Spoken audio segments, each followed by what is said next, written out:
Hi, my name is Kuba and today I'll guide you through the LiveChat software in a short presentation with everything you need to know about LiveChat. This is our livechat.inc.com page where the chat is already implemented. The default placement of the chat window is here, in the lower right corner of the website. If you want, you can place it on any other side of the page.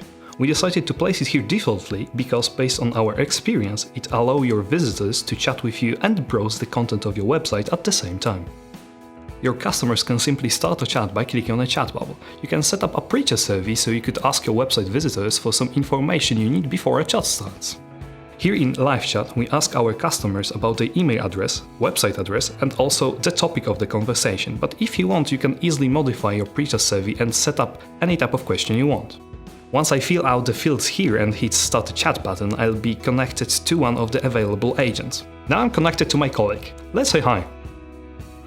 As you can see, all of the chat messages are visible for me all the time, so I can see the timestamps, the message that agent sent, the message that I've sent. Also, I can see an indicator showing me if the agent read my message. I can simply give the agent a rate during the chat.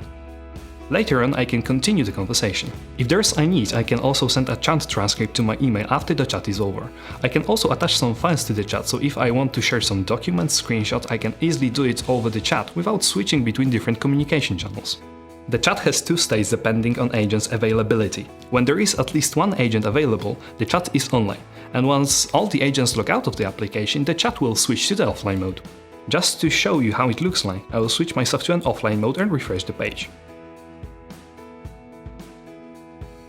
Now you can see an offline window with an offline message form, so your customers could leave you a message you'll come back to later on.